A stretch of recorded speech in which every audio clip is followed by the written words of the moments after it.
স্বাগত সবাইকে এনটিভির নিয়মিত আয়োজন সংলাপ প্রতিদিনে। আপনাদের সাথে আছি আমি নজরানা চৌধুরী। দর্শক, জুলাই সনদ বাস্তবায়নে গণভোট আয়োজনের সময় নিয়ে রাজনৈতিক দলগুলোর মধ্যে বিরোধ কমার কোনো লক্ষণ এখন পর্যন্ত দেখা যাচ্ছে না। যদিও অন্তর্বর্তীকালীন সরকার দলগুলোর মধ্যে আলোচনার যে সময়সীমা বেঁধে দিয়েছিল সেই সময়সীমা আজ শেষ হচ্ছে। এরই মধ্যে বিএনপি মহাসচিব অভিযোগ করেছেন তাদের উপর জোর করে গণভোট চাপিয়ে দেওয়া হচ্ছে। ফলে ফেব্রুয়ারির প্রথম অর্ধে জাতীয় নির্বাচনের যে লক্ষ্য সরকার নির্ধারণ করেছে এবং নির্বাচন কমিশন তা আয়োজনের জন্য যে প্রচেষ্টা চালাচ্ছে তাতে একটি প্রশ্ন জনমনে ঘুরপাক খাচ্ছে, নির্বাচন হবে তো? এসব বিষয়ে আলোচনা করতে আজ আমরা দুজন অতিথিকে এনটিভির স্টুডিওতে আমন্ত্রণ জানিয়েছি। তারা হলেন বাংলাদেশ সমাজতান্ত্রিক দল বাসদের সহ-সাধারণ সম্পাদক রাজিকুজ্জামান রতন এবং ঢাকা বিশ্ববিদ্যালয়ের উন্নয়ন অধ্যয়ন বিভাগের শিক্ষক অধ্যাপক আসিফ শাহান। আপনাদের দুজনকে এনটিভির স্টুডিওতে স্বাগত জানাচ্ছি। আমি প্রথমে রাজিকুজ্জামান রতন আপনার কাছে আসতে যাচ্ছি যে জুলাই সনদ বাস্তবায়ন কিভাবে হবে তা নিয়ে রাজনৈতিক যে মতৈক্য আসার জন্য যে একটি সিদ্ধান্ত রাজনৈতিক দলগুলোর উপর ছেড়ে দিয়েছিলেন অন্তর্বর্তীকালীন সরকার। ৩রা নভেম্বরে একটি উপদেষ্টা কাউন্সিলের বৈঠক হয়। সেই বৈঠকের পর সংবাদ সম্মেলন করে এরকমটি জানিয়েছিলেন আইন উপদেষ্টা। তো সেই সময়সীমা আজকে শেষ হচ্ছে। তো যদিও এটি নিয়ে এক ধরনের সমালোচনা রাজনৈতিক দলগুলোর কাছ থেকে এসছে যে রাজনৈতিক সরকার যেখানে মধ্যস্থতা করার কথা সেখানে সরকার মধ্যস্থতা না করে বলটা আসলে রাজনৈতিক দলগুলোর উপর ঠেলে দিয়েছেন দলগুলোর কোর্টে। তো আপনার কি মনে হয় সরকার এই ক্ষেত্রে এখন কি করতে পারে? সরকার যা করছেন তাই করতে থাকবেন এবং মানুষ শুধু ভাববে যে সরকার আসলে কি করতে চায়, কিন্তু ওনারা তাদের পথে কিন্তু ঠিকই আছেন। আপনারা বলেছেন যে নির্বাচন কি হবে, আসলে মানুষ বলছে যে নির্বাচন কি করবে। মানে ড্রাইভিং সিটে আছে কিন্তু সরকার, করলে তিনি করবেন, না করলে তিনিও এমন পদক্ষেপ তৈরি করবেন যাতে ইলেকশনটা না হয়। তার কয়েকটা মহড়া আমরা এর মধ্যে দেখেছি, যে কারণে বারবার তারস্বরে বলছেন যে ফেব্রুয়ারির মধ্যেই নির্বাচন হবে। তারা যত চিৎকার করে বলেন মানুষ ততই অবিশ্বাস করে। এই যে আস্থার সংকটটা তৈরি হলো, এটা আমাদের জন্য খুবই বেদনাদায়ক। আস্থার সংকট যখন হয় তখনই কিন্তু জোরে জোরে বলতে হয়, বেদনাদায়ক এটা খুবই। তো খেয়াল করে দেখুন শুরু থেকে আস্থার সংকটগুলো কীভাবে তৈরি হলো। প্রথমে বলা হয়েছিল যে যে বিষয়গুলোতে আমরা একমত হব সেগুলো দিয়েই সনদ হবে, প্রথম বিষয়। তারপর বললো যে বিষয়ে আমরা একমত হতে পারবো না সে বিষয়ে আমাদের দ্বিমত, বিরোধিতা, নোট অফ ডিসেন্ট এবং পুরোপুরি বিরোধিতা, সেগুলো আমরা লেখা থাকবে। জনগণ দেখবে যে রাজনৈতিক দলগুলো কোন কোন বিষয়ে একমত হওয়ার জন্য কমিটমেন্ট করেছে, কোন কোন বিষয়ে তারা তাদের দ্বিমতের কথা জানিয়েছে, কোন কোন বিষয়গুলোতে তারা মানে আপত্তি সত্ত্বেও সম্মতি দিয়েছে। তাহলে জনগণ সেইভাবে দলগুলোকে যাচাই করবে। কিন্তু যখন সনদ লেখা হলো, সনদের অঙ্গীকারনামায় বলা হলো যে আমরা পরিপূর্ণভাবে এটাকে বাস্তবায়ন করব। আমরা বাসদের পক্ষ থেকে বললাম যে আমরা যা 6 মাস ধরে যা কাজ করলাম আর শেষে অঙ্গীকারনামায় যে স্বাক্ষরটা আপনারা করতে বললেন, এই কাজের সঙ্গে তার এসেন্স, তার মূল নীতির সঙ্গে, তার উদ্দেশ্যের সঙ্গে সম্পূর্ণভাবে বিরোধাত্মক। ফলে আমরা তো এটা স্বাক্ষর করব না। আমাদেরকে অনেকে তুচ্ছতাচ্ছিল্য করেছেন, ঠিক আছে সেটা করতেই পারেন মানুষ, বিভিন্ন দল তুচ্ছতাচ্ছিল্য করেছে। পরে বলা হয়েছিল আবার যে এই বিষয়ে কোনো আইনগত প্রশ্ন বা আইনগত পদক্ষেপও নেওয়া যাবে না। তা যে কারণে আমরা তখন থেকে উইথড্র করেছি। খেয়াল করে দেখুন যারা স্বাক্ষর করলেন তারা স্বাক্ষর করার পরে তারাও আবার বললেন যে আমরা প্রতারিত হলাম, কারণ আমরা যখন স্বাক্ষর করলাম তারপরে নতুন নতুন জিনিস সংযোজিত হলো। এটা তো একটা জেন্টলম্যান এগ্রিমেন্ট থাকে, তো আমি যে বিষয়ে স্বাক্ষর করেছি তারপরে তার নতুন কিছু যুক্ত হতে পারে না। যদি নতুন কিছু যুক্ত করতে থাকলে আবার একটা বৈঠক করতে হবে, আবার আলোচনা করতে হবে, সেগুলো কিন্তু কমপ্লিটলি ভায়োলেটেড হয়েছে। তার আগে কি বলা হয়েছিল যে এইটা আমরা সনদ স্বাক্ষর করব, কিন্তু বাস্তবায়নের দায়িত্বটা কার? পরবর্তী সরকার, নির্বাচিত সরকার। এখন বলা হচ্ছে না এখনই এটার পদক্ষেপটা নিতে হবে। এই যে প্রতি মুহূর্তে মানে ব্যাপারটা এমন হলো যে আপনাকে আমি প্রথমে লোভ দেখিয়ে কাছে টানবো, তারপর আমি শেকলে বেঁধে ফেলবো। তো এই রকম যদি হয় তখন আস্থার সংকটটা তখন তৈরি হয়। তো ফলে এখন যে পরিস্থিতিটা তৈরি হচ্ছে, এই পরিস্থিতিটার সৃষ্টি করেছেন এই সরকার। এই পরিস্থিতিটার যে নানা ধরনের জট এবং জটিলতা তৈরি হয়েছে সেগুলো না করলেও পারা যেত। কারণ একদম মোটা দাগে যে বিষয়গুলোতে আমাদের ঐক্যমত সেগুলো নিয়ে আমরা যদি পথ চলতাম, তাহলে জুলাই স্পিরিটকেও ধারণ করা এবং ভবিষ্যতের জন্য জুলাইয়ের শিক্ষা, এটা কত বড় একটা শিক্ষা যে একদম একটা স্বৈরশাসক যত শক্তিশালী হোক না কেন, শেষ পর্যন্ত তাকে জনগণের প্রতিরোধের মুখে দেশ ছেড়ে পালিয়ে যেতে হয়। এটা বহুদিন পর্যন্ত বাংলাদেশের যারা স্বৈরশাসক হওয়ার আকাঙ্ক্ষা মনে মনে লালন করছেন তাদের জন্য এটা একটা শিক্ষা থাকতো। কিন্তু এখন উল্টা শিক্ষা হয়ে গেল যে এত বড় একটা অভ্যুত্থানের পরেও অভ্যুত্থানের আকাঙ্ক্ষাটা কিভাবে হারিয়ে যায়, অভ্যুত্থানের সঙ্গে অসঙ্গতিপূর্ণ কাজ কিভাবে করে, জুলাই চেতনার সঙ্গে সঙ্গতিপূর্ণ সেই কাজগুলো কি অন্তর্বর্তীকালীন সরকারও করেছে। জুলাই চেতনার অন্যতম একটা বিষয় ছিল না যে আমার দেশ, এই দেশ আমাদের, এই দেশের ভবিষ্যৎ আমাদের হাতে থাকবে, বিদেশিরা চোখ রাঙিয়ে আমাদের কিছু করতে পারবে না। সেজন্য প্রশ্ন উঠেছিল যে দিল্লি না ঢাকা, ঢাকা ঢাকা। তো দিল্লির সঙ্গে যতগুলো অসম চুক্তি ছিল একটা কি বলেছেন আপনারা? উপরন্তু বাইরের অনেকের সঙ্গে চুক্তি করছেন, বন্দর নিয়ে হোক, আকাশ নিয়ে হোক, এবং সেগুলো নিয়ে প্রশ্ন তুললে কটাক্ষ করছেন, উপেক্ষা করছেন এবং কখনো কখনো তুচ্ছতাচ্ছিল্য করছেন। না, এমন ফলে হয়েছে এগুলোতে সরকারের স্পিরিটের পক্ষ সঙ্গে থেকে বলা হয়েছে চুক্তি ডিসক্লোজ করা যাবে না, নন ডিসক্লোজার এগ্রিমেন্ট। হ্যাঁ, তাহলে আমরা আগের সরকারকে যে অভিযুক্ত করেছি, তাহলে খেয়াল রাখতে হবে যে আমি যে কাজের জন্য আপনাকে অভিযুক্ত করলাম সেই কাজ আমিও যদি করতে থাকি তাহলে মানুষ আমার উপর আস্থা রাখবে বলেন? আমরা তো গণতন্ত্র চেয়েছিলাম এই জায়গায় যে আরও উন্নততর জায়গায় যাব, আর একটু ভালো জায়গায় যাব, আর একটু জবাবদিহির জায়গায় যাব, অন্য সব কিছুই বাদ দেই। আগের সরকার দুর্নীতি করেছে, লুটপাট করেছে, দেশ থেকে টাকা পাচার করেছে, আয়ের সঙ্গে অসঙ্গতিপূর্ণ তারা জীবনযাপন করেছে। আমাদের সংবিধানের 20 নম্বর অনুচ্ছেদে আছে যে অপ্রদর্শিত আয় বা অসঙ্গতিপূর্ণ জীবনযাপন করা যাবে না, না, আয়ের সঙ্গে অসঙ্গতিপূর্ণ জীবনযাপন করা যাবে না। কিংবা সেটা আমাদের এখনও পর্যন্ত আমাদের উপদেষ্টারা এই গত 1 বছরে তারা নিজেদের জীবন থেকে এটা শুরু করেছিলেন যে আমরা শুরু করলাম, এই দেখুন আমরা শুরু করেছি, আমরা এটা পথ রচনা করে দিয়ে গেলাম। এরপরে যারাই ক্ষমতায় আসবে তারা সব সময় জনগণের গণতান্ত্রিক অধিকারের জন্য হরণ করার আগে 3 বার ভাবে, আয়ের সঙ্গে অসঙ্গতিপূর্ণ জীবনযাত্রা ব্যয় নির্বাহ করার ক্ষেত্রে যেন একটু 3 বার ভাবে, তারা যেন একটু ভাবে যে দুর্নীতি করে শেষ পর্যন্ত রেহাই পাওয়া যাবে না, তারা যেন ভাবে দেশের সঙ্গে দেশের ভবিষ্যৎ নিয়ে কোনো যদি চুক্তি করতে হয় এটা জানার অধিকার জনগণের আছে, জনগণকে অন্ধকারে রেখে কোনো চুক্তি কেউ কখনো করবে না। এগুলো যদি একটু তাদের কাজ হিসেবে থাকতো, আর তার সঙ্গে আমরা যে জুলাইয়ে যে আলোচনা করলাম সে আলোচনার মধ্যে বাংলাদেশ নামক রাষ্ট্রটা 71 সালে মুক্তিযুদ্ধের মধ্যে দিয়ে যে রাষ্ট্র গঠিত হলো, আর গত 53 বছর ধরে গণতন্ত্রের জন্য যে রাষ্ট্রের জনগণ লড়াই করছে, তাহলে একদিকে মুক্তিযুদ্ধের আকাঙ্ক্ষা আর গণতন্ত্রের জন্য লড়াই, দুটোকে মিলে আমরা একটা সংক্ষিপ্ত জিনিস মানুষের উপস্থাপন করলাম যে আমাদের এতদিনের লড়াইয়ের এটা হচ্ছে নির্যাস, এই নির্যাসটা আমাদের কাছে একটা সম্পদ, এটা আমরা রক্ষা করব এবং এইটাকেই একটা চেতনা হিসেবে দেখব। সেগুলো কোনো কিছু করলে না, শেষ পর্যন্ত আলোচনা গিয়ে ঠেকলো কোথায়? নির্বাচনে। এবং নির্বাচনের সময় গিয়ে ঠেকলো কোথায়? যে এটা গণভোট কি নির্বাচনের আগে হবে না পরে হবে, নাকি নির্বাচনের সাথেই হবে। এখন আমরা তখন বলেছিলাম যে গণভোটের কিন্তু কোনো আইনি ভিত্তি নাই, এটা গণসম্মতি। পার্লামেন্টের নির্বাচনের একটা আইনি ভিত্তি আছে, কারণ পার্লামেন্ট নির্বাচনের মধ্য দিয়ে যারা পার্লামেন্টে যান তারা আইনসভায় বসেন এবং তারা আইন তৈরি করতে পারেন, তারা আইন মানে ব্যাখ্যা করতে পারেন, তারা কখনো কখনো আইন পাল্টাতেও পারেন। তার মানে আইনসভা আইন করে। তাহলে এই আইনসভাটা গঠন করলে সেটাও তো একটা গণসম্মতি। তাহলে সেই গণসম্মতির মধ্য দিয়ে যে কাজগুলো করা হবে সে কাজগুলোর পরে এটা একটা পাবলিকের কাছে আবার জনগণের কাছে ফিরে যাওয়া যে আমরা আপনাদের নির্বাচিত প্রতিনিধির মাধ্যমে এটা করেছি, দেখুন তো এটা কি ঠিক হলো। যেমন করে আগে 3টা গণভোট হয়েছিল এবং সেই 3টা গণভোটেরও বেদনদায়ক স্মৃতির কথা আমরা মনে করিয়ে দিয়েছিলাম যে 75-এর মানে 77-এর গণভোট, 85 সালের গণভোট এবং 91 সালের গণভোট। 91 সালের মানে আমরা দেখলাম এরশাদ পতনের পরে 27শে ফেব্রুয়ারি নির্বাচন হলো, তারপরে পার্লামেন্ট বসলো, জুলাই মাসের মধ্যে আমাদের সংবিধানের বেশ কিছু গুরুত্বপূর্ণ পরিবর্তন সাধিত হলো এবং এই পরিবর্তিত বিষয়গুলো সেপ্টেম্বর মাসে একটা গণভোটের আয়োজন করা হলো। এবং খেয়াল করে দেখুন সেই গণভোটেও কিন্তু ভোট পড়েছিল 35%। আমরা বলেছিলাম যে যখন মানুষের আন্দোলনের চেতনাটা মানে ফিকে হয়ে যায় তখন এই গণভোটের নামে আসলে এটা একটা গণতামাশা করার কোনো মানে হয় না। তখন বরঞ্চ গণভোট একটা বড় প্রশ্ন তৈরি করে, কারণ মানুষ উত্তেজনা, যদি ধরেন এটা আগস্টের পরে যদি সেপ্টেম্বরের দিকে এই গণভোটটা হতো তাহলে তার একটা তাৎপর্য থাকতো।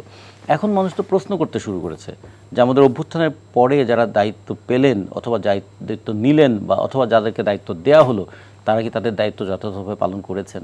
এখন যদি সেই বিরক্তি থেকে মানুষ গণভোটের বিরুদ্ধে ভোট দিয়ে দেয়, তাহলে সেটাকে কীভাবে দেখবো আমি?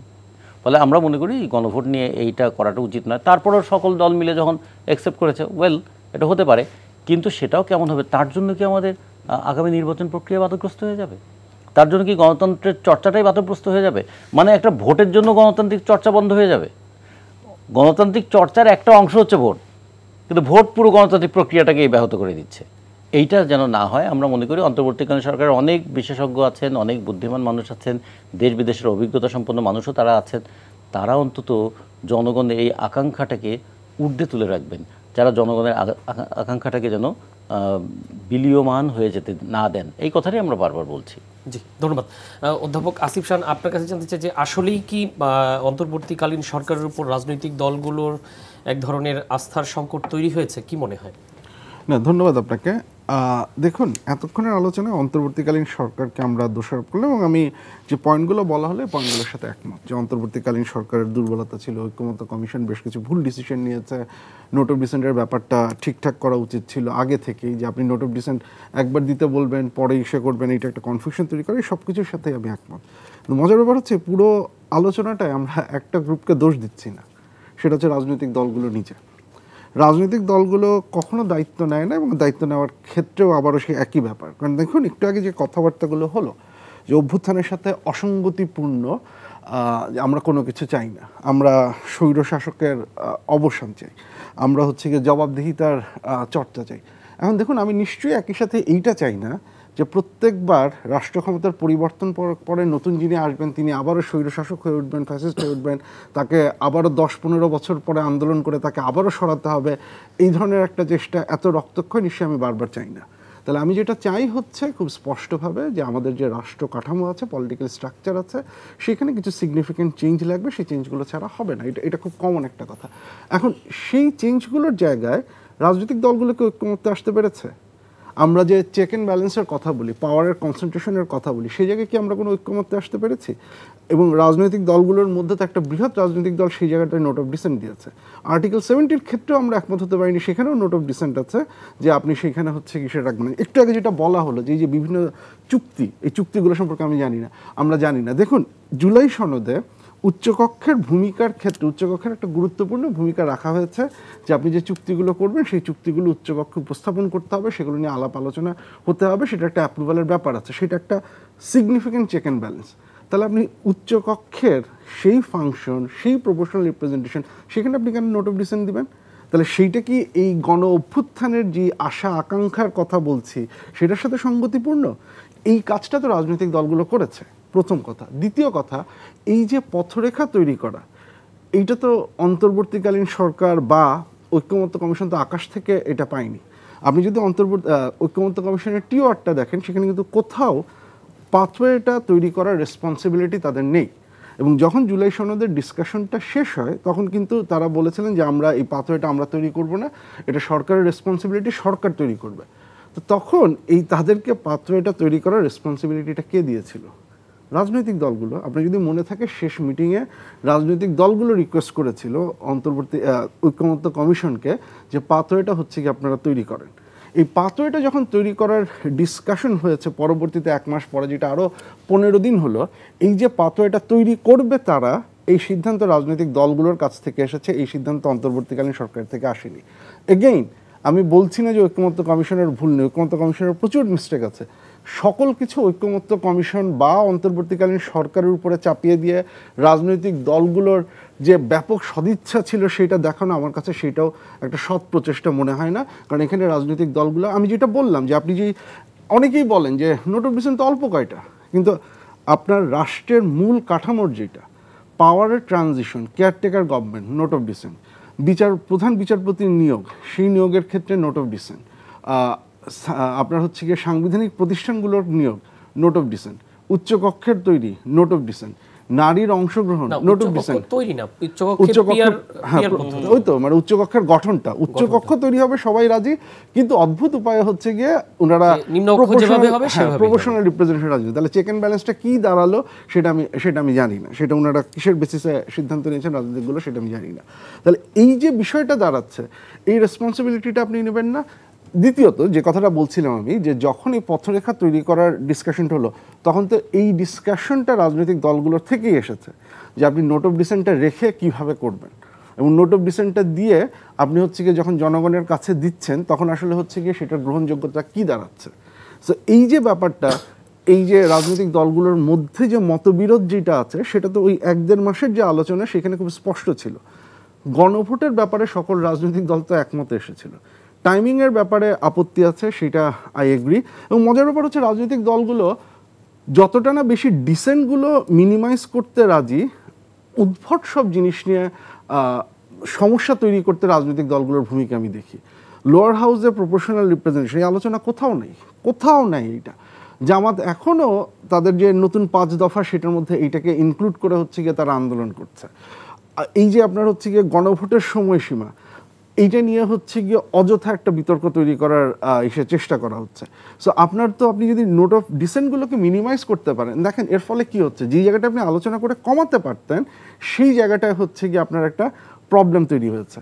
সো আপনার প্রশ্নের সোজা উত্তরটা হচ্ছে এই জায়গা যে আপনি যদি বলেন যে বিশ্বাসের অভাব আছে কিনা, রাজনৈতিক দলগুলোর তো পরস্পরের প্রতি বিশ্বাসের জায়গাতেই একটা বড় ধরনের ঘাটতি আছে। কারণ সেই বিশ্বাস বা আস্থা যেটা থাকতো, আমরা বলছি ঐক্যমত্য কমিশন যেটা হয়েছে সেটা তো আসলে একটা পলিটিক্যাল বার্গেন। প্রত্যেকটা রাজনৈতিক দল তার যে শক্তি সে অনুযায়ী হচ্ছে গিয়ে সে বার্গেন করার চেষ্টা করেছে, এবং সেই বার্গেনে আমরা একটা দীর্ঘ সময় পর্যন্ত দেখেছি যে সবচাইতে যার শক্তি সবচাইতে বেশি, যাকে আমরা একটা সময় পর্যন্ত ধরে নিয়েছিলাম যে তারা ক্ষমতা আসছে, তাদের কথাটাই হচ্ছে গিয়ে শেষ কথা হিসেবে দাঁড়িয়ে আছে। রাজনৈতিক দলগুলোর মধ্য থেকে তো আমি হচ্ছে গিয়ে সেই ধরনের কোনো সদিচ্ছা বা সেই ধরনের কোনো ইস্যু দেখিনি।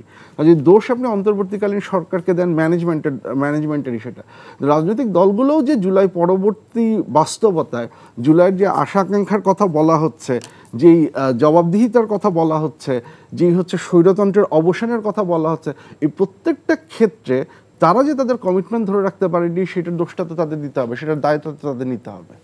কিন্তু এই যে জাতীয় সংসদ ভবনের সামনে যে জুলাই সনদে স্বাক্ষর করা হলো, পরবর্তীতে সেটির মূল প্রতিবেদন যেটি সরকারের কাছে হস্তান্তর করা হলো, এইখানে একটা বিস্তর পার্থক্য আছে, যেটি রাজনৈতিক দলগুলো বলছে যে এটি আসলে জাতির সাথে প্রতারণা।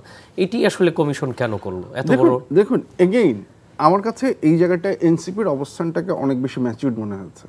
কারণ তারা শুরুতেই যে কথাটা বলে নিয়েছে হচ্ছে গিয়ে আপনি পথরেখা ছাড়া, এটা বাস্তবায়নের ইস্যু ছাড়া আপনি যেটা সাইন করছেন সেটা আসলে অর্থহীন। কারণ আমি আবারও বললাম যে পথরেখার ডিসকাশনটা আপনি যদি দেখেন, মেইন ডিসকাশনটা ছিল হচ্ছে আমি নোট অফ ডিসেন্ট কয়টা রাখবো, কয়টা কমাবো। আপনি যদি শেষ মিটিংটা দেখেন, শেষ মিটিংটাতে লিটারেলি কয়েকটা রাজনৈতিক দল বিএনপিকে দে আর বেগিং টু বিএনপি যে আপনারা শুধু আপার হাউসের পিআরের নোট অফ ডিসেন্টটা উঠায় নেন, বাকি সব কিছু আমরা মেনে নিচ্ছি। সো এই যে নোট অফ ডিসেন্ট নিয়ে তাহলে ঐক্যমত্য কমিশনকে একটা সিদ্ধান্ত নিতেই হতো, আইদার সে নোট অফ ডিসেন্ট রাখবে অথবা সেই নোট অফ ডিসেন্টগুলোকে রাখবে না। এখন ধরে নিলাম যে তারা নোট অফ ডিসেন্টগুলো রাখলো, তাহলে কি আপনার মনে হয় সমস্যার সমাধান হতো?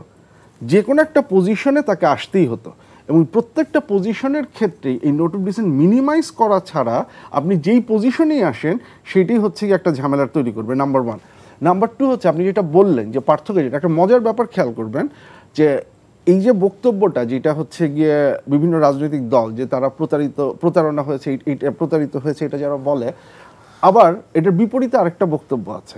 রাজনৈতিক দলগুলোর সাথে ফাইনাল যে কপিটা করা হয়েছে আপনি যদি দেখেন, বা মানে পরবর্তীতে যেটা আছে সেটা যদি দেখেন, আপনি যদি জুলাই সনদটা দেখেন, আপনার এখানে তো একটা বাম দিকে একটা কলাম, ডান দিকে একটা কলাম। বাম দিকের কলামের হেডিংটা কি? জুলাই সনদের ভাষ্য। ডান দিকের কলামের হেডিংটা কি? রাজনৈতিক দল ও জোটের মতামত। তাহলে জুলাই সনদের ভাষ্য কোনটা? আপনি গণভোটের জন্য কোনটা নেবেন? জুলাই সনদের ভাষ্যকে নেবেন না রাজনৈতিক দলের হচ্ছে গিয়ে মতামতটা নেবেন? এই জিনিসটা তো চেঞ্জ হয়নি। আপনি যখন রাজনৈতিক দলগুলোর সাথে প্রথমবার যে ড্রাফটটা শেয়ার করেছিলেন সেখানেও এইটাই ছিল হচ্ছে গিয়ে দুইটার মূল বক্তব্য।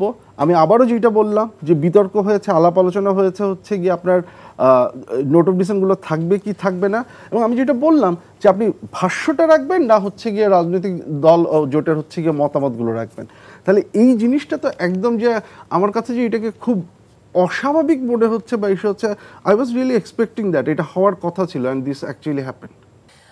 রাজিকুজ্জামান রতন, আপনার কাছে জানতে চাই যে অধ্যাপক আসিফ শাহান যেটি বলছিলেন তার সূত্র ধরে আমি একটু যোগ করতে চাই যে রাজনৈতিক দলগুলোর আসলে দায় কতটুকু দেখেন আপনি যে এই অচল অবস্থার যে তৈরি হয়েছে সেখানে? পুরো ঘটনার জন্য রাজনৈতিক দলগুলোকে দায় নিতে হবে, তাদের দায় আপনারা নিতে তো হবে। স্বাক্ষর না করে দায় থেকে সরে এসেছেন। না, তারপর আমাদের দায় আছে, আমরা আলোচনা ছিলাম, এই দায় আমরা কোনোদিন অস্বীকার করব না। মানে রাজনৈতিক দল কখনো দায়হীন হতে পারবে না, সে কাজ করলেও তার দায় নিতে হবে, কাজ না করলেও তার দায় নিতে হবে। কারণ রাজনৈতিক দল তো জনগণের জন্য যদি কাজ করে তাকে এই দায় নিতেই হবে, দায় অস্বীকার কোনো উপায় নেই। আমলারা দায় অস্বীকার করতে পারবে, এমনকি আমাদের উপদেষ্টারাও দায় অস্বীকার করে দেশের বাইরে চলে যেতে পারবেন, কিন্তু যে রাজনৈতিক দলগুলো এখানে থাকবে আজ থেকে 20 বছর পরে হলো তাদের দিকে তো আঙুল কেউ না কেউ তুলবেই যে আপনারা কি করেছিলেন। ফলে রাজনৈতিক দলকে দায় নিতে হবে, দায়িত্ব পালন করতে হবে। কিন্তু যেহেতু রাজনৈতিক দলগুলো দায় এবং দায়িত্ব পালনের ক্ষেত্রে অনেক প্রশ্নে একমত হতে পারে না, যে কারণে তো ঐক্যমত্য কমিশনের প্রশ্ন আসছিল। আমাদের যৌবনে আমরা যখন এরশাদ বিরোধী আন্দোলন করেছিলাম তখন কিন্তু আমরা এক জায়গায় বসেছিলাম, নানা বিতর্কের পরে 8 দল, 7 দল এবং 5 দল, সেই রাজনৈতিক দল এবং আমাদের ছাত্র সংগঠনগুলো আমরা বসেছিলাম যে অন্তত কিছু জায়গায় একমত আমাদের হয়েই আমাদের কাজটা নতুন কাজটা শুরু করতে হবে। সেটা তখন শাহাবুদ্দিন সাহেব এইটুকু বলেছিলেন যে আমি প্রধান বিচারপতি থেকে আমি দায়িত্ব নিতে পারি, কিন্তু আমাকে আবার পরবর্তীতে শপথে ফিরে যেতে হবে। এটা কিন্তু আমাদের সংবিধানে ছিল না। পরে এইটুকু অন্তত আমাদের জেন্টলম্যান এগ্রিমেন্ট ছিল যে পার্লামেন্টে যারাই যাক তারা এটাকে করবেন। আবার আমরা প্রেসিডেন্সিয়াল ফর্ম অফ গভর্নমেন্ট থেকে পার্লামেন্টারি ফর্ম অফ গভর্নমেন্টে যাব। এই দুটি বিষয় বাস্তবায়িত হয়েছে, এর বাইরে কিন্তু কিছু হয়নি। ওই যে আমাদের 19শে নভেম্বর যে আমাদের 3 জোটের রূপরেখা যেটা তৈরি করা হলো, এবং 19শে নভেম্বর 3 জোটের রূপরেখা, 27শে নভেম্বর ডক্টর মিলনের মৃত্যু এবং ডিসেম্বরের 4 তারিখ এরশাদের পদত্যাগের সিদ্ধান্ত, 6 তারিখের এরশাদের চূড়ান্ত পদত্যাগ, তাই 19 থেকে 6 ডিসেম্বর এই সময়টার মধ্যে ওই 3 জোটের রূপরেখা কিন্তু তখন একটা দারুণ শক্তি দিয়েছিল যে হ্যাঁ আমাদের সামনে তো একটা বিষয় আছে যে আমরা কি করব, ভবিষ্যতে কি করব। কিন্তু 3 জোটের রূপরেখা তো পরবর্তীতে ক্ষমতা যারা আসছেন তারা কেউ মানেন নেই। এমনকি যে তত্ত্বাবধায়ক সরকারের অধীনে নির্বাচন হবে বলে একটা সাধারণ অঙ্গীকার ছিল সেটাও কিন্তু কেউ মানেননি। এমনকি যারা তত্ত্বাবধায়ক সরকার অধীনে নির্বাচনের জন্য আন্দোলন করেছিলেন তারাও ক্ষমতায় এসে তত্ত্বাবধায়ক সরকারকে বাতিল করে দিয়েছেন। ফলে রাজনৈতিক দলগুলোর এই ভূমিকার কথা দেশের মানুষ জানে, এই জন্য তারা দুটো জিনিসের উপর ভরসা করতে চায়। একটা হচ্ছে তারা কি কমিটমেন্ট করে, এটা হলো তাদের একটা, আর হলো সেই কমিটমেন্ট কতটুকু বাস্তবায়িত হয়। এবং কমিটমেন্ট করাটা হচ্ছে রাজনৈতিক দলকে অ্যাকিউজ করার একটা জায়গা, যে কোনো না কোনো একটা জবাবদিহি করতে হবে। তো আপনারা তো জবাবদিহি করবেন এই জায়গায় যে আপনারা না বলেছিলেন এই করবেন, আপনারা না বলেছিলেন ওই করবেন। তার ফলে রাজনীতিতে এই বিতর্কটাই হচ্ছে রাজনীতির প্রাণ। রাজনীতি তো জনগণের হাতে আর কোনো ক্ষমতা নাই। নির্বাচনের সময় ভোট দেওয়া, সেই ভোট দেওয়ার ক্ষমতাও তো হাত থেকে কেড়ে নিতে পারে নানাভাবে। 3 ভাবে ভোট হয়ে যেতে পারে, ভয়ে ভোট ঠিক মতো দিতে না পারে, ভালোবাসার আবেগের অতিশয্যে ভুল জায়গায় ভোট দিতে পারে, আর্ট হচ্ছে নানা ধরনের প্রশাসনিক কারসাজি করেও যা ভোট দেওয়া হয়েছে অথবা যা গণা হয়েছে বা যা প্রচার করা হয়েছে তার পার্থক্য হয়ে যেতে পারে। ফলে ভোট দিলেই যে সব ঠিক হয়ে যাবে তা না, কিন্তু তারপরেও খেয়াল করে দেখুন যে মানুষের হাতে যে ন্যূনতম ক্ষমতা, সেই ক্ষমতাটা হচ্ছে এক নির্বাচনের দিনে, আর সারা বছরের ক্ষমতা হচ্ছে রাস্তায় রাস্তায় এটা চাই, এটা চাই, এটা দিতে হবে, এটা করা উচিত নয়। এইটাই তো একটা সমাজের আভ্যন্তরীণ পরিচালনা শক্তি। সমাজের অভ্যন্তরে এই দাবি উত্থাপনের ক্ষমতা আছে মানে দেশে গণতন্ত্রের অন্তত ন্যূনতম চর্চা আছে। তা আমরা মনে করি সেগুলোর ক্ষেত্রে খেয়াল রাখা উচিত। অন্তর্বর্তীকালীন সরকার যে কাজটা করতে পারতেন, প্রথমে তার অন্তরের বাসনাটা বাইরে নানাভাবে প্রকাশ করে ফেলেছেন যে তারা দীর্ঘদিন থাকতে চান। এইটাই মানুষের মধ্যে প্রথম কনফিউশন তৈরি করেছে, এবং রাজনৈতিক দলগুলোর সাথে সাথে অ্যালার্ট হয়ে গেছে যে তিনি আসলে কতদিন থাকতে চান। 2 নম্বর হচ্ছে যে তারা নির্দিষ্ট কোনো রোড ম্যাপ দেননি। যেমন আমাদের পরে অভ্যুত্থান হলো নেপালে, তারা বলছে না 6 মাসের মধ্যে নির্বাচন দেবো, সে কিন্তু একটা নিজের বলেনি, যেদিন দায়িত্ব গ্রহণ করেছেন সেদিন তারিখও ঘোষণা করেছেন। তার মানে সে নিজের সামনে নিজের একটা কিন্তু ডেডলাইন করে দিয়েছে, জনগণকে যেমন বলেছে নিজেরাও তৈরি করেছে। আমাদের এখানে অনির্দিষ্টকাল একটা করার একটা ভাবনা ছিল। তারপরে যে বিষয়টা হলো যে আমাদের এখানে অন্তর্বর্তীকালীন সরকার যে কাজগুলো করতে চায়, যেমন তত্ত্বাবধায়ক সরকারের প্রশ্নে তো কারোর মধ্যে দ্বিমত ছিল না। এই অভ্যুত্থানকে রাজনৈতিক স্বীকৃতি দেওয়া, অভ্যুত্থানকে সাংবিধানিক স্বীকৃতি দেওয়া, অভ্যুত্থানকে সাংবিধানিকভাবে গ্রহণ করা, এই ক্ষেত্রে তো কারোর মধ্যে কোনো দ্বিমত ছিল না। এমনকি এই বিতর্কটাও তো তারা দূর করে ফেলেছিল অনেকটা, যে 2 টার্মের বেশি প্রধানমন্ত্রী কিংবা পদ হোল্ড করা যাবে না। তার মানে তত্ত্বাবধায়ক সরকারের নির্বাচন, তারপরে সংবিধানের 7-এর ক খ এটা বাতিল, 2 টার্মের বেশি নির্বাচন নয়, এবং শেষে 70 অনুচ্ছেদ প্রসঙ্গে ওই কথা বলা হয়েছিল যে 2টা বিষয় ছাড়া বাকি ক্ষেত্রে 70 অনুচ্ছেদের ইয়েটা খর্ব করে দেওয়া হবে। ফলে একটা গ্রহণযোগ্য জায়গায় আসার মতো কিন্তু অনেকগুলো বিষয় ঠিক হয়েছিল। তারপরে নতুন নতুন বিষয় যদি আসতে থাকে, যেমন শুরুটাই করেছিল তো যে জাতীয় পতাকা মাথায় বেঁধে জাতীয় সঙ্গীত গেয়ে গণ অভ্যুত্থান সূচিত হইল, সেই এসেই প্রথমে জাতীয় সঙ্গীত পাল্টে ফেলবো এরকম একটা হাওয়া তুললো। মানে প্রথমে দেখুন মানুষের মধ্যে কীরকম সন্দেহের জায়গাগুলো তৈরি হলো। তারপরে কি দাঁড়ালো, যে হাজার হাজার লক্ষ লক্ষ মেয়েরা রাস্তায় নামলো, এই মেয়েদের উপর নানা ফর্মে নানা ধরনের ইয়ে শুরু হলো। যে পাহাড়ি, বাঙালি, আদিবাসী, সমতল সবাই মিলে আন্দোলনে এলো, একটা গ্রাফিতিও হলো যে পাতা ছেঁড়া যাবে না, তারপরে পাতা ছেঁড়া শুরু হয়ে গেল। তো এগুলো হয়েছে কি, ওইদিকে ঐক্যমত্য কমিশনে কি আলোচনা হচ্ছে আর বাস্তবে কি পদক্ষেপ নেওয়া হচ্ছে, এই দুটোর মধ্যে একটা ফারাক তৈরি হয়ে গেল। তা জনগণ কিন্তু এই দুটো যে কারণেই সন্দেহগুলো তৈরি হচ্ছে। আমরা মনে করি অভ্যুত্থান একটা চেতনা তৈরি করেছিল, অভ্যুত্থান একটা অভূতপূর্ব জাগরণ তৈরি করেছে। এটাকে এগিয়ে নিয়ে যাওয়ার দায়িত্ব তো এই অন্তর্বর্তীকালীন সরকারের। তারা অতিমাত্রায় কখনো কখনো মানে কর্তৃত্ব করতে গিয়ে, অথবা তারাই সব কিছু করে ফেলবেন এবং এই সরকার না করলে আর কেউ কিছু করবে না, এটাই ফাইনাল টাচ, এরকম একটা ভাবার কারণে হয়েছে কি শেষ পর্যন্ত তারাও বিতর্কিত হলেন, আমাদের জনগণও আশাহত হলো। জি, ধন্যবাদ। অধ্যাপক আসিফ শাহান, আপনার কাছে জানতে চাই যে আজকের যেহেতু ডেডলাইন শেষ হচ্ছে এবং সরকারের পক্ষ থেকে বলা হয়েছিল যে রাজনৈতিক দলগুলো যদি সিদ্ধান্তে আসতে না পারে তাহলে সরকারের পক্ষ থেকেই সিদ্ধান্ত জানিয়ে দেওয়া হবে, তাহলে সরকার যদি সিদ্ধান্ত নেয় সেই ক্ষেত্রে রাজনৈতিক দলগুলো মানবে কি, সেগুলো নতুন একটা অনিশ্চয়তা তৈরি হবে না?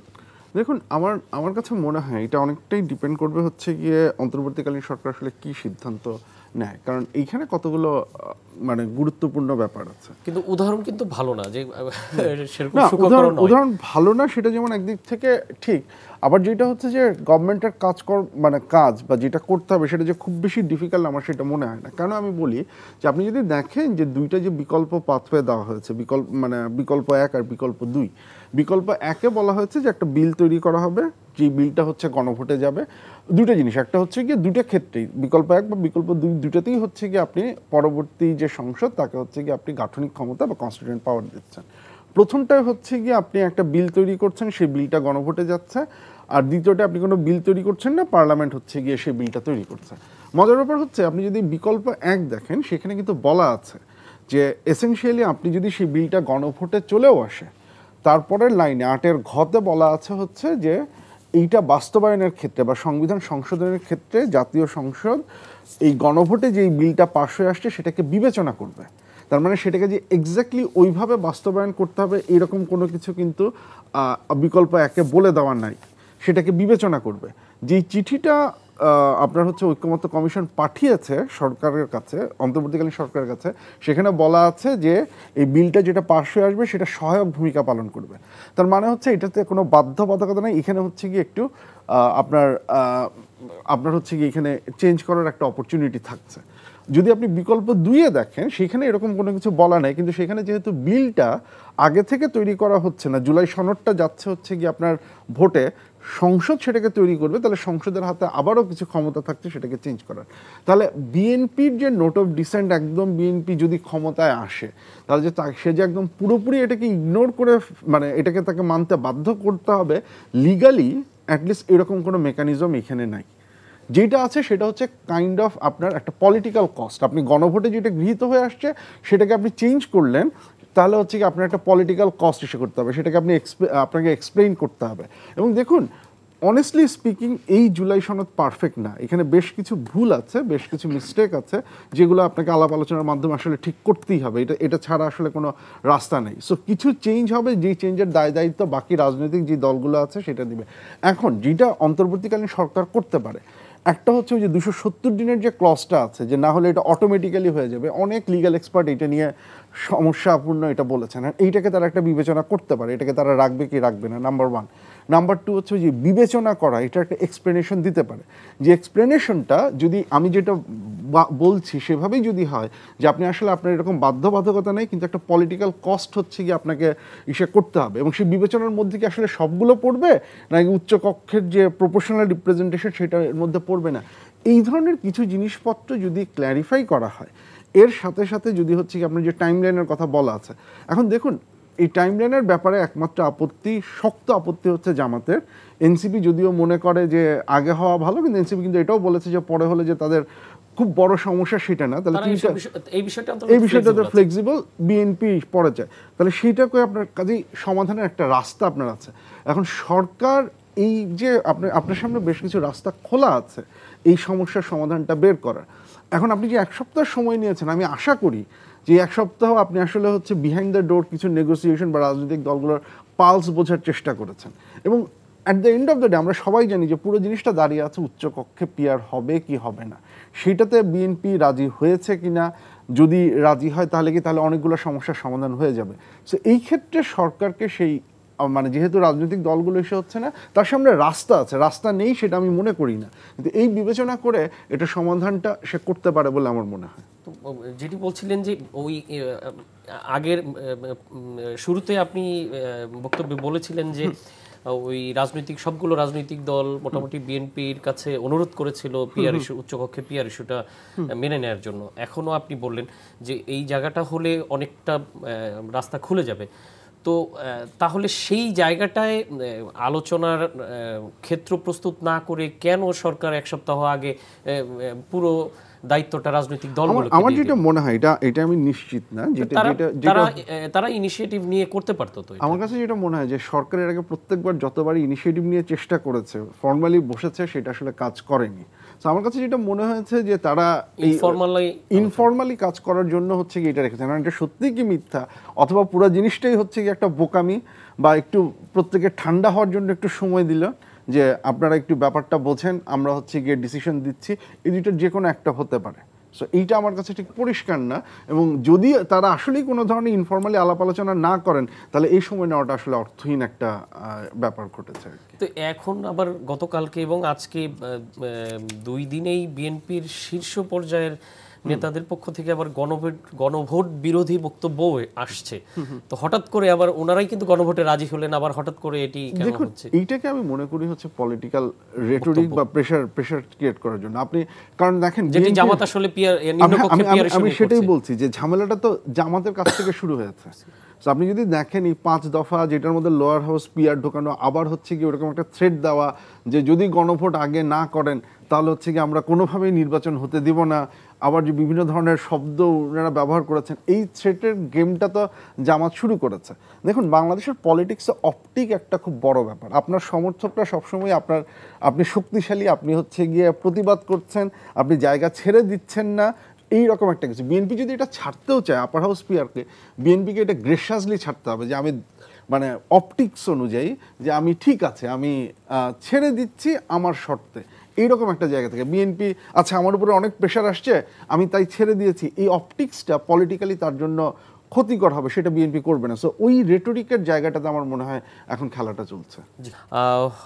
রাজিকুজ্জামান রপ্তান, আপনার কাছে নতুন একটা বিষয় নিয়ে আসতে চাই যে 13 নভেম্বর আগামী বৃহস্পতিবার থেকে রাজনৈতিক দলগুলোর সাথে সংলাপ শুরু করছে নির্বাচন কমিশন। তো ভালো কথা, নিশ্চয়ই আপনারাও যাবেন, সমস্ত রাজনৈতিক দলগুলোই যাবে নিশ্চয়ই। তো কিন্তু রাজনৈতিক দলগুলোর সাথে অন্যতম প্রধান বিষয় যেটি নিয়ে আলোচনা হওয়ার কথা নির্বাচন কমিশনের, সেটি নিয়ে কিন্তু আলোচনা হয়নি। যেমন যেটি গণপ্রতিনিধিত্ব অধ্যাদেশ, সংশোধন অধ্যাদেশ যেটি তারা চূড়ান্ত করেছেন এবং উপদেষ্টা কাউন্সিল সেটি অনুমোদনও দিয়ে দিয়েছেন, গেজেটও হয়ে গেছে, সেই বিষয়ে আপনাদের সাথে আলোচনা করলো না, তাহলে এখন কি নিয়ে আসলে আলোচনা করবেন? দুটো বিষয় এখানে বিবেচনা করার মতো। আমাদের দেশে একটা দুঃখজনক বিষয় হলো কি জানেন, সব কিছুতে আমরা মনে করি সিদ্ধান্তটা হতে হবে রাজনৈতিক, কিন্তু যারাই যখন ক্ষমতা পাওয়ার এক্সারসাইজ করে তখন তারা মনে করে রাজনৈতিক দল হচ্ছে এরা হচ্ছে উপদ্রব সৃষ্টিকারী। ফলে সিদ্ধান্তগুলো সবসময় আমলাতান্ত্রিক, বাস্তবায়নের চেষ্টাও করবে আমলাতান্ত্রিক, সমস্ত দায়িত্বটা আসবে রাজনৈতিক। হ্যাঁ, এই একটা এর মধ্যে পড়ে গেছে। নির্বাচনের প্রধান স্টেক হোল্ডার কারা? রাজনৈতিক দল, জনগণ। ফলে আরপিও সংশোধনের ক্ষেত্রে তাদের মতামতের কোনো প্রয়োজনই বোধ করেন নাই। আচ্ছা, মতামত দিলে নাই বা নিতেন, কিন্তু প্রয়োজনটা তো বোধ করবেন, সেটা করেননি। এখন তারা ডাকছেন, ফলে ওটা একটা দিক। এখন তারা ডাকছেন যে আচ্ছা আমরা আরপিও যা করার করে ফেলেছি, এখন নির্বাচনটা কেমন করে হবে, সুষ্ঠু করার ক্ষেত্রে আপনাদের ভূমিকা কি হবে সেগুলো বলবে। নিশ্চয়ই আমরা সেগুলো শুনবো, আগে শুনি, না শুনে তো কিছু বলা যাবে না। কিন্তু আমরা একটু বলতে চাই, আমাদেরও মতন দল যারা, আমাদেরকে তো সাধারণ মানুষের কথা যখন বলি, কতটুকু বাস্তবায়ন করতে পারি সেটা তো অনেক কিছুর বিষয়। কিন্তু এই যে নির্বাচনের জামানত বৃদ্ধি, নির্বাচনী খরচ শুনতে কিন্তু খুব ভালো লাগে যে ভোটার প্রতি 10 টাকা খরচ করবেন, তার মানে হচ্ছে 3 লক্ষ ভোটার থাকলে 30 লক্ষ টাকা খরচ করবেন। আচ্ছা যদি তিনি 30 লক্ষর বেশি খরচ করেন কি হবে? অথবা যার 30 লক্ষ টাকা খরচ করার সামর্থ্য নাই সে কি কোনোদিন নির্বাচনে দাঁড়াতে পারবে না? আগে যেমন আমরা দুইটা জনগণের ভাগ করে ফেলছিলাম, এক দল হচ্ছে উচ্চতর জনগণ আর একটা হচ্ছে নিম্নতর জনগণ। আমরা একদল হচ্ছে ভোটার জনগণ, তারা শুধু ভোট দেবে, তাতে কিন্তু কোনোদিন ভোটে দাঁড়ানোর দরকার হবে না, দাঁড়াতে পারবেই না। এমন অবস্টাকল ক্রিয়েট করব, কালচারালি অবস্টাকল ক্রিয়েট করব, ইকোনমিক্যালি তৈরি করব। ইকোনমিক্যালি এমন অর্থনৈতিক ব্যবস্থা তৈরি করবো যে একজন স্কুলের শিক্ষক ভাবতেই পারবেন না যে তাকে কোনোদিন পার্লামেন্ট মেম্বার হতে পারে। একজন আইনজীবী, একজন বিশ্ববিদ্যালয়ের শিক্ষক, তিনি কোনো ভাবতেই পারবেন না যে তিনি পার্লামেন্টে যেতে পারবেন, জনগণের আইনসভায়, কারণ অর্থনৈতিকভাবে প্রথমে ধাক্কা দিয়ে দিল। তারপরে এটা মনন জগতে তৈরি করবে, ও পার্লামেন্ট ওটা তো ভাই ধনীদের ব্যাপার। প্রথমে অর্থনৈতিক এম্বার্গো তৈরি করো, তারপরে মনন জগৎটাকে দখল করে ফেলো। এবং এটা তাই হয়েছে। পার্লামেন্টগুলো ব্যবসায়ীদের ক্লাব বলে আমরা চিৎকার করছি, তো ব্যবসায়ীদের ক্লাব হলে ব্যবসায়ীদের পক্ষে আইন হবে। ওটা তো আইনসভা। ওই আইনসভায় কি বিশ্ববিদ্যালয়ের শিক্ষক যাবেন না? ওই আইনসভায় কি একজন ট্রেড ইউনিয়ন নেতা যেতে পারবে না? ওইখানে কি একজন সাধারণ নাগরিক তিনি যেতে পারবেন না? কিন্তু প্রথমেই যদি তার মাথায় আসে, এমনকি একজন উপদেষ্টা বলে ফেললেন 20-25 কোটি টাকার নিচে তো নির্বাচন হয়ই না, তিনি কিন্তু সিটিং উপদেষ্টা, তিনিও বলছেন 20-25 কোটি টাকার নিচে নির্বাচন হয় না। মানে মনন জগতের চিন্তা, গতকালকে তিনি বলেছেন তিনি নির্বাচন একটা জায়গায় তুলে দিয়েছেন চিন্তার জায়গাটা। একটা সময় মাঝে মাঝে হতো কি, পত্রিকা এরকম একটা ভূমিকা পালন করতো যে শুকনো মরিচের দাম বেড়ে যাচ্ছে, 80 টাকার নিচে শুকনো মরিচ পাওয়াই যাবে না। সাথে সাথে মানুষ মনে করতো ও আচ্ছা তাহলে এর উপরেই দামটা হবে, মানে ওটা একটা কিন্তু দাম নির্ধারণের সিলিং তৈরি হয়ে যেত এইভাবে। এখন আমাদেরও সিলিং তৈরি হয়ে গেল যে ও 15-20 কোটি টাকা 30 কোটি টাকার নির্বাচন। আচ্ছা এইরকম যদি হতে থাকে তাহলে আমরা তো প্রথম যে রিপ্রেজেন্ট করবে কে, কার রিপ্রেজেন্টেটিভ হবে সে? সেই যে 12,500 টাকা বেতনের গার্মেন্টস শ্রমিক, 25,000 টাকা বেতনের এই যে আমার এই মানে প্রোগ্রামটা যারা জনগণের কাছে নিয়ে যাচ্ছেন, তার তো টেনে টুনে মাসে 30-35,000 টাকার উপরে আয় করা কঠিন। সেই মানুষের দুঃখের কথা কে বলবে? সেই মানুষের প্রয়োজনের কথা কে বলবে? তাদের সঙ্গে যাদের সম্পর্ক নাই, সারা বছর বা সারা জীবন ধরে বাইরে থাকবেন, প্রচুর টাকার মালিক হবেন এবং টাকা ছিটিয়ে তারপরে তিনি মেম্বার অফ পার্লামেন্ট হবেন, এমপি। আমরা এখন এটাকে বলতে পারি এমপি মানে মেম্বার অফ দ্য পার্লামেন্ট না, এটা হলো মিরাকল পাওয়ার। এমন একটা মিরাকল পাওয়ার তারা পেয়ে যাবেন, 5 বছরের সম্পদ তাদের 10 গুণ 20 গুণ 25 গুণ হয়ে যাবে। তারা নির্বাচনটাকে একটা বিনিয়োগ হিসেবে দেখবেন এবং নির্বাচন থেকে মুনাফা অর্জন করবেন। এবং আমরা তারপর বলবো আসলেই তো বড় গাড়ি, বড় বাড়ি, বহুত টাকা, এগুলো হচ্ছে নির্বাচনে দাঁড়ানোর যোগ্যতা। আর ভোট দেওয়ার যোগ্যতা কি? তোমার চাকরি নাই, তুমি চাকরি থেকে রিটায়ার করার পরে পেনশনের জন্য দৌড়াচ্ছ, অথবা বুড়ো বয়সে তুমি কি করবা এর নিয়ে দুশ্চিন্তায় আছো, তোমরা হচ্ছে ভোটার। দেশটাকে দুইটা ভাগে ভাগ করে ফেলবে। একটা আমরা বলছিলাম না আমরা দেশ জাতি আজ 2 ভাগে বিভক্ত, আসলে 1 স্টেট 2 নেশনের জায়গায় আমরা চলে গেছি। তা আমরা মনে করি আরপিও থেকে এই জিনিসগুলো আলোচনা হবে না। তারপরেও আমরা বলি ঠিক আছে তিনি যখন ডাকবেন আমরা বলবো যে এরপরেও নির্বাচনটাকে সুষ্ঠু করবার জন্য প্রধান কাজ হচ্ছে যারা নির্বাচনটা পরিচালনা করবেন তাদের ভূমিকাটা যেন নিরপেক্ষ হয়। আমরা যেন রেফারিকে কোনো পক্ষপাতিত্ব করতে না দেখি। আমরা নির্বাচনের কোনো একটা জায়গায় যদি কোনো ত্রুটি বিচ্যুতি হয় তাহলে সেক্ষেত্রে ভূমিকাটা কী হবে সেটা পরিষ্কার দেখতে পাই। আমি ছোটো একটুকু বলে শেষ করি। একটা উপনির্বাচন হয়েছিল গাইবান্ধায়, নির্বাচন কমিশন সেটা সিসিটিভিতে দেখার ব্যবস্থা করেছিলেন। দেখছেন যে প্রচণ্ড অনিয়ম হচ্ছে, এসপি সাহেবকে টেলিফোন করেছেন, নির্বাচনের খবর কি? স্যার খুব ভালো নির্বাচন হচ্ছে। ডিসিকে টেলিফোন করেছে, নির্বাচনের খবর কি? স্যার খুব ভালো নির্বাচন হচ্ছে। তারপর সেই নির্বাচন তো বাতিল হলো, হ্যাঁ বন্ধ হলো, বাতিল হলো, যাই হোক ওই ডিসিএসপির কি হলো? নিশ্চয়ই এখনো আছেন চাকরি। হ্যাঁ স্যার ভালো হচ্ছে, ওই ভালো হচ্ছে যারা বলেছেন ওরাই তো এখন আবার নানা গুরুত্বপূর্ণ পদে আছে। তো ফলে আমরা রাজনৈতিক সংস্কারের কথা বলছি, কিন্তু প্রশাসনের এই জায়গাগুলো কিন্তু আমরা খুব ভালো নজর দেই নাই। নির্বাচনের সময় যে 3 মাস 4 মাসের কথা বলছি, এই সময় নির্বাচন কমিশনের হাতে যে কতখানি ক্ষমতা থাকবে, এই ক্ষমতার কতটুকু প্রয়োগ করবেন। আমরা কথায় কথায় ভারতের টিএন শেষনের উদাহরণ দেই, তার কিন্তু জনবল আমাদের চেয়ে খুব বেশি না, কিন্তু মনোবলটা অনেক বড়। তিনি বলছেন হ্যাঁ এটা করতে হবে, না করলে হবে না। ফলে ওই জায়গায় আমাদের নির্বাচন কমিশন দাঁড়াবে কিনা সেটা আমরা একটু আলোচনায় জানতে চাইব। জি, ধন্যবাদ। অধ্যাপক আসিফ খান, আপনার কাছে জানতে চাই যে এই যে ঐকমত্য কমিশনে নানান বিষয় নিয়ে আলোচনা হলো, সংবিধান সংস্কার বিষয়ে নানান বিষয় আসলো, সেটিগুলো নিয়ে এখনও অচল অবস্থা কাটছে না, কিন্তু যেই মূল জায়গাটা ছিল, সমস্যার মূল জায়গাটা ছিল ক্ষমতা পরিবর্তনের মোডটা কি হবে, সেইটি নির্বাচন। তাহলে সেই নির্বাচন কিভাবে করা যায়? নির্বাচনে রাজগুজ্জামান রতন যেটি বললেন যে সাধারণ জনগণ যারা এই যে যাদের টাকা পয়সা কম, পেশি শক্তি কম, তারাও যেন নির্বাচনে অংশগ্রহণ করতে পারে, সেই জায়গাটা নিয়ে আসলে কোনো আলোচনা আমরা দেখি নাই। কি মনে করেন? না, সেটার আলোচনা আমরা আসলেই দেখি না।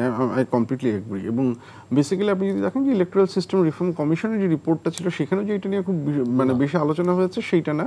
সেখানে দলগুলো ইন্টারনাল ডেমোক্রেসির আলোচনা হয়েছে। সেইখানে হচ্ছে আপনার যে খরচ, যে অডিট যেটা হয় সেটা নিয়ে হচ্ছে আলোচনা হয়েছে, এবং তারা ওই প্রার্থীর প্রতি যে টাকা সেটা বেঁধে দিয়েছেন। কিন্তু এইটাকে আরও গ্রহণযোগ্য করা, সেটা নিয়ে হচ্ছে গিয়ে কোনো কথা হয়নি। একই সাথে আপনার যে কথাটা বললেন খুবই গুরুত্বপূর্ণ, যে আমাদের অ্যাডমিনিস্ট্রেটিভ যে সেট আপ বা হচ্ছে ল অ্যান্ড অর্ডার, আপনার ল অ্যান্ড অর্ডারের ক্ষেত্রে ল এনফোর্সমেন্ট এজেন্সির যে রোল, সেই জায়গায় যে এই দুটাকে নিরপেক্ষ রাখার জন্য যে সংস্কারগুলো, সেটাকেও হচ্ছে কি আমরা খুব একটা গ্রহণযোগ্য করতে পারিনি।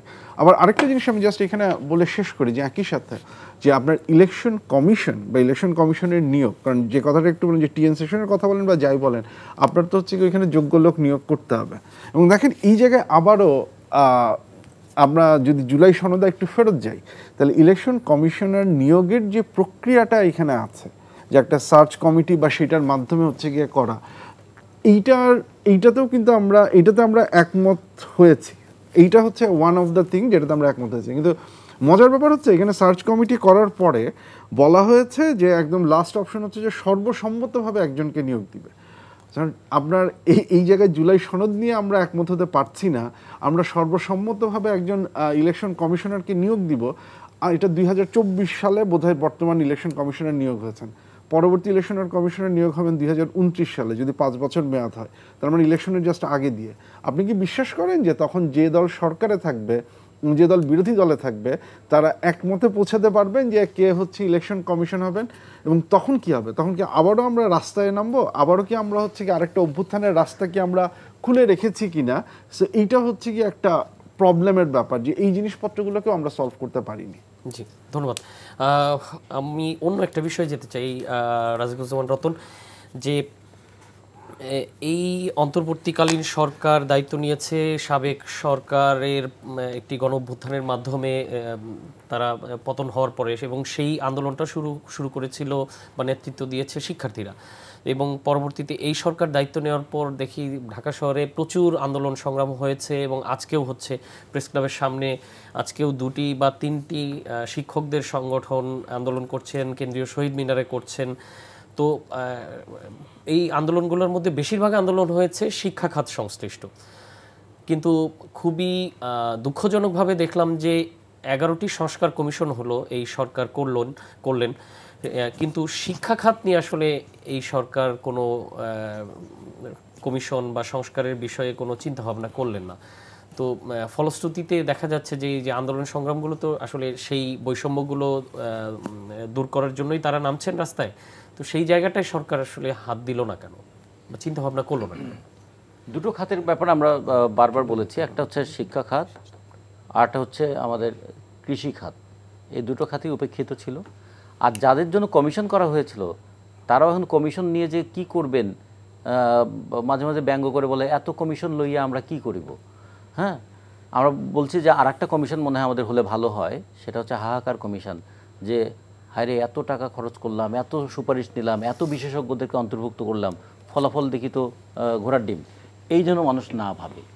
এখন রাস্তায় শিক্ষকরা বসে আছে। দেখুন, অন্তর্বর্তীকালীন সরকার অনেক কিছু করতে পারবেন না, এটা আমরা সবাই জানি, শিক্ষকরাও জানেন। কিন্তু প্রাইমারি শিক্ষকদের দাবি মানা, নন এমপিও শিক্ষকদের দাবি মানা এবং প্রতিবন্ধী স্কুলের শিক্ষকদের দাবি মানতে কত টাকা লাগে? আমি একটা সাধারণ রাফ হিসাব করেছিলাম যে বছরে 2200 থেকে 2700 কোটি টাকা যদি বরাদ্দ হয়, তাহলে এই শিক্ষকদেরকে বলা যেত যে তোমরা একটা মানসম্পন্ন বেতন না পাও, অন্তত তোমরা একটা এমপিওভুক্ত হতে পারতো। তা যদি অন্তর্বর্তীকালীন সরকার তাদেরকে ডেকে বলতো যে আমাদের আসলে ম্যান্ডেট নাই এটা করার, কিন্তু আমরা তোমাদের জন্য একটা সুপারিশ করে গেলাম যে পরবর্তী সরকার এসে এটা যেন করে। দ্বিতীয়ত এরকম হতে পারতো, এই সরকারের কাছে একটা থোক বরাদ্দ আছে 200 কোটি টাকার, তারা যদি বলতো ঠিক আছে আমরা এই মুহূর্তে ফুল এমপিওভুক্ত করলাম না, কিন্তু তোমাদের এমপিওতে রেজিস্ট্রেশন করলাম এবং তারপরে তোমাদের 10% দিলাম, তা 10% দিলে 70 কোটি টাকা লাগে। 70 কোটি থেকে শুরু হলো, এটা 10% থেকে পরবর্তীতে সরকার এসে যদি 20% করে, 30% করে করবে, কিন্তু তোমরা এনরোলড হলে যে তোমরা কিন্তু বিনা পয়সার শিক্ষক না, 10 বছর 20 বছর চাকরি করার পরে তারপর তুমি এমপিওভুক্তই হলে না, এইরকম যেন কি করলেন, 20 বছর শিক্ষকতা করলেন, আপনার শিক্ষকের খাতায় তো নাম নাই, এই জায়গায় মিজারেবল জায়গায় তোমরা পড়বে না, এই কথাগুলো তো সরকার বলতে পারতো। আমরা দেখুন শুধু শিক্ষা কমিশন করে নাই, এটা যেমন একটা আমাদের অভিযোগ, কিন্তু আমাদের সবচেয়ে বড় অভিযোগ এই মানুষগুলোকে কি ওই গরম পানি, পুলিশের লাঠির বাড়ি, কখনো কখনো ওই রাবার বুলেট এগুলো খেতে হবে আবার? আমাদের রাষ্ট্র কি এমপ্যাথিক্যালি দেখবে না? রাষ্ট্র সব কিছু করতে পারবে এটা আমরা মনে করি না, কিন্তু রাষ্ট্র তো নাগরিকদের যন্ত্রণাটাকে ধারণ করবে, সরকার সেই যন্ত্রণাটাকে উপশম করার উদ্যোগ নেবে, সেগুলো কিন্তু আমরা খুব বেশি কিছু দেখছি না। তো ফলে আর কৃষকদের কথা তো, এটা তো কৃষক তো মনে হয় তারা দায়িত্বই তাদেরকে, আমাদেরকে খাওয়ানো, আমাদেরকে ভোট দেওয়া এবং আমাদের বোঝাটা বহন করে যাওয়া। আমরা মনে করি যে রাষ্ট্র এই জায়গায় খুবই নেগলেক্ট করেছে তাদেরকে। জি, ধন্যবাদ। অধ্যাপক আসিফ খান, আপনাকে দিয়ে শেষ করব খুবই সংক্ষেপে। এটা হলো যে এই যে আসলে শিক্ষা কমিশনের কথা যেটা বলছিলাম সংস্কারের বিষয়ে, তো এই বিষয়ে সরকার যেই কাজগুলো করলো, এখন যারা দাবি করছেন তাদের দাবি হয়তো অমূলক হতে পারে, যেটিই হোক, কিন্তু অন্যান্য শ্রম নিয়ে কমিশন হলো, চিকিৎসা খাত নিয়ে কমিশন হলো, এটি নিয়ে কি হতে তো পারতো, আলোচনাটা হতে তো পারতো। ডেফিনেটলি এটা নিয়ে যে হতে পারতো সেই ব্যাপারে কোনো দ্বিমত নেই, এটা অবশ্যই একটা গুরুত্বপূর্ণ বিষয় যে জিনিসপত্রগুলো নিয়ে আলাপ আলোচনা করা যাচ্ছে। আমার ধারণা এটা অন্তর্বর্তীকালীন সরকার একটা বড় ব্যর্থতার জায়গা হিসেবে থাকবে। যে এবং যখন কমিশনগুলো করা হয়েছিল তখনও কিন্তু বিভিন্ন জায়গা থেকে দাবি করা হয়েছিল, তারপর কেন করলেন না সরকার? আমি এটার কোনো উত্তর আমার কাছে নেই এবং তারাও কোনো ব্যাখ্যা দেননি কেন করলেন না। এখন এটা কি গুরুত্ব তারা বোঝেননি না ওই জায়গায় তারা হাত দিতে চাননি, এটা আমি নিশ্চিত না, কিন্তু at the end of the day এইটা একটা সম্পূর্ণভাবে ওভারলুক একটা ইস্যু হিসেবে থেকে গেছে আর কি। জি, ধন্যবাদ আপনাদেরকে। আমরা আজকের মতো এইখানেই শেষ করতে চাচ্ছি। দর্শক, এই ছিল আমাদের আজকের সংলাপ প্রতিদিনের আয়োজন। সবাই ভালো থাকবেন, সুস্থ থাকবেন, এই আশাবাদ ব্যক্ত করে আজকের মতো বিদায় নিচ্ছি। ধন্যবাদ।